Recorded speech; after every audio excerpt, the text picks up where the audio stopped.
in person, text a friend, be like, hey, what do you play? How long have you been playing it? How long do you usually play games? Small details like that, they help you to get an idea of, retention and how important that's going to be to you, like all sorts of things. And it's all important, but you also don't have to have it all at once. Like Andrew said, it's an iterative process. It takes time. You have to do it a bunch before you even get it down right the first time, right? Yeah, because it is a lot of guesswork. I mean, just because we're doing research, we're checking out other titles, we're seeing how people react, we're seeing what questions people ask and stuff. It's still guesswork, but at least we're using these tools to give us a better insight in terms of, okay, at least it's guesswork, but I feel a lot more confident about this than just having an initial idea and then running with it. Because we don't want that either. We want results to dictate our actions. Is basically what it comes down to. And so let's move forward as we start to wrap up here about design and messaging choices, right? And the reason why I want to incorporate this too, because once you get these, we have all this narrowing information about our ideal player. Now we want to even narrow it down. So just some quick comments I'll make about design. If you narrow down that, let's say your core ideal audience player, absolutely. I'll use this example because it's so prominent right now, especially with wholesome games. But let's say your ideal player loves Miyazaki. Well, you might, if your artwork doesn't necessarily represent the tonality or other elements that Miyazaki or Studio Ghibli artwork showcases, then that might not be the best choice in artwork, right? Because you want to really resonate with that core audience. Now, on the flip side, and I don't have any exact examples for this, there could be instances, and this is why, get into your player's head and you'll be able to determine this, but there could be instances where a stark contrast of the style of art could be really beneficial and work for you quite a bit. But still, you need to be the person to decide that, to see if that would be a good move or not. But I would say more often than not, if you know your core base is dedicated to a specific theme or style or whatever, then you want to cater to that. But you don't also want to just outright copy that other style too, right? Because, I mean, let's think of it. A great example too is Breath of the Wild, Zelda. There are a lot of elements in there in terms of the artwork, the type of the color palette, all these other things that are used in that game that, to me at least, scream out Miyazaki, right? And they probably knew that, had great intention. I haven't read anything about it or done research. It's just off the top of my head here. But you can kind of get a good gist and idea of that. And then next, outside of so keep that in mind with your design. If it doesn't align with your player persona and everything we just listed out, then you might want to consider really making sure that your artwork, and when I say artwork, it's important that it's in game too, but even your promotional materials, your capsule art on Steam, your banners, anything that you're using on that front, make sure they're at least in line with what your audience would like. And don't copy things outright, because then it's not going to stand out as well. And then last but not least is messaging choices. The key thing that I can always offer with messaging, and I know, Mustapha, your example with some messaging earlier was just right off the top of your head, but it supports my point here, is making sure that it's just clear and concise, clearly stated. One thing that I find that doesn't work really well and doesn't resonate with people, if you're trying to make a claim. So the easiest way is the best game in the world. Do you really have that claim? I don't think anybody does, unless there's been some huge study out there that said officially. Well, we'll see. Ours isn't out yet, so look, right? We'll see. But avoid making claims like, no, that's an extreme example, the best game in the world. But but if there's something that you're trying to claim, make a basic. I'm trying to think of a better example here.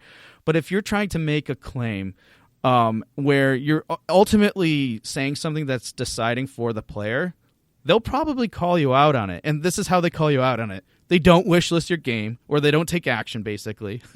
Or if you're making a post in Reddit, for example, someone will be like, really, how? Like, you know, or the to you it might sound like they're being a troll about it, but they're even if they are, they're asking a legitimate question. So what I find the best way for they'll post the game that does the thing you're claiming better. Right? Yeah, exactly. So ultimately, what you're best doing is just say what the game is. Like, it's a game that it's this type of game or whatever. If you want a classic example, go to I wish I wrote it down ahead of time. Go to Hades Steam page, by Supergiant, and look at the first sentence of their description of Hades. They could not make it any more clear and concise. Don't ignore the last part, because all they say, the creators of, and they list all the other titles, because that's irrelevant, really, for our purposes here. Just look at the first sentence, and you'll see that it's, I would say, sure, there's other great examples out there. That's probably one of the best ones I've seen. So, messaging, make it clear and concise. Absolutely wild, because Hades is like 4 different genres. So, yeah, for them to be able to pull that off is impressive. It's amazing. Yeah, that's another thing. You really got to know what you're making. Yeah. All right. Now, to wrap this up, we talked about a lot of different things here, right? And this is where we take it back to our kickoff question: is where are the best places to find your players? Now, this is what we're going to do first, though. We're going to go through everything real quick, what we discussed. How to find your ideal player, right? We address pain points, right? And then we narrow things down further by discussing our demographics, interests, and behaviors. So by the end of this episode, what I'm hoping everybody's going to do is write these things out. Write out your ideal player interests. Write out their potential behaviors. Basic demographics, age, probably the most important one out there, but other factors too, like are they married? Like, do they have do your players have families? Where they live, that type of stuff. But age is probably the most. And then, so we have all this information that's narrowing things down. Now what we want to do is just start listing out places you think that they'll be online. I'm focusing online because, well, current state of things is, well, we're pretty much still very online heavy these days. But even if we weren't, online would probably take precedence, because it's like, let's face it, we're small dev teams, we're solo devs. I mean, getting out and about can be a challenge too, even just going to events, if we had no issues going to events, right? So list out every place that you think people could go to. So I made a quick short list: Reddit, Imgur, podcast, TikTok, YouTube, Instagram. There's tons more, all right? I want you to list everything that you can possibly think of. And then from there, start doing this. Do you think if your demographic, so your age group of your ideal player, let's say they're in their 30s, right? Do you think they're going to be on TikTok? They could be. They might not be. Or how about Snapchat, for example, right? So what this does is, now that you have this list, this narrowing down list of your ideal player, it then starts to eliminate certain areas. Now, you could be wrong, and that's okay. When you get to like really promoting and putting yourself out there more, narrowing down those ideal, because some places people might be, but you don't get the results that you would in terms of engagement or whatever that you would from a different platform. But that's a process that you want to start doing. So list these things out and really think, would my ideal player hang out on TikTok? Because the reason why I say TikTok as an example, it's obviously the platform's blowing up, and a lot of people are finding some good success with promoting their games on there. But again, like Mustapha's point earlier, he's like, well, our demographic is they're in their 30s or they're adults, because there's a good chance or likelihood that people who are younger, like young adults, might not have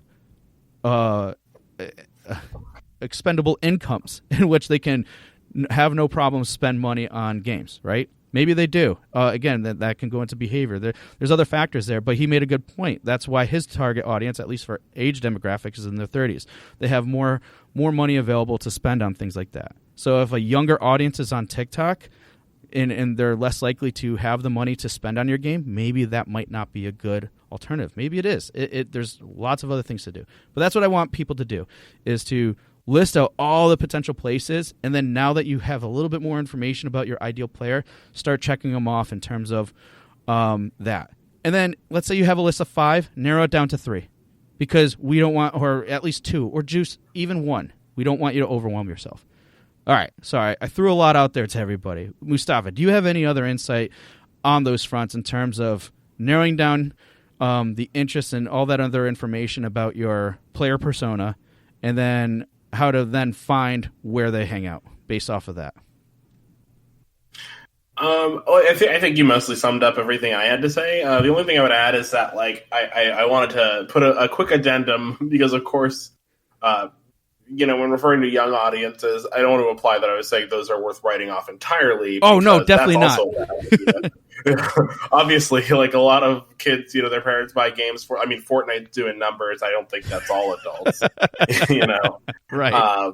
So very clearly, like, it depends. I was saying mostly because the type of game we're making, I think, is just better suited to probably a millennial aged audience. People who would go to, say, I'm thinking like Boards and Brews, which is a local spot where they have like drinks and board games and card games and stuff like that. Like that type of location, or like a game store, for a game night, like that kind of thing. So just to clarify that, because of course, I would say with like Nintendo being one of the companies that makes some of the best selling games in the world, like obviously there's a pretty large demographic for young people in games too. So just wanted to clarify that. No, I think it's a good clarification too, because you should never fully write off anybody. Because what happens is you start forming these ideas that, like, oh yeah, no one would do that. But unless you have like, it's a good process or mindset to kind of go in that way. But don't let that mindset keep you from having an open mind either. Because to your point, Mustapha, like you don't necessarily want to write anybody off. And then through trial, error, and iterations of this process, you'll start to find out, hey, what channels, what things are going to work best for you in terms of, finding that right audience and where they hang out. Because that's always important because, again, it goes into everything we're talking about. Really honing it down, narrowing it down, and getting people that are your ideal player base. Because once you start finding them and stuff, and it's, again, not easy, but once you start finding them, it's going to make your process a little bit easier. We can't say it's going to make it easy because we know for a fact nothing's ever easy, right? Especially anything that's worth making. So, all right, cool. Mustapha, anything else? I think I feel pretty confident that we covered everything in terms of how to find your ideal player and what steps to go through that process. Anything on your end, bud? No, I'm right there with you, doing well. All right. And all with everything we've gone over. Sweet. Well, again, can't thank you guys enough for joining us today. So thank you. Hey, everyone, and thank you for listening to another episode of Indie Game Movement. I'm Andrew Pappas, your host, and the show's producer is Mustapha Price. A special thanks to Taisuke Kimura for creating the show's theme and Donnie Wilson for the logo design. If you enjoy and value the content, you can support us by visiting our Patreon, which is patreon.com/IGM podcast, and select the tier that meets your needs. Show notes for this episode can be found by visiting rengenmarketing.com/the number of this episode. Rengen Marketing is a consulting marketing company that helps indie devs with their marketing efforts. So if you're looking for helpful marketing content or marketing plan template for your current game, then please visit rengenmarketing.com. And as always, thanks for being such great listeners, and we'll see you next time on Indie Game Movement.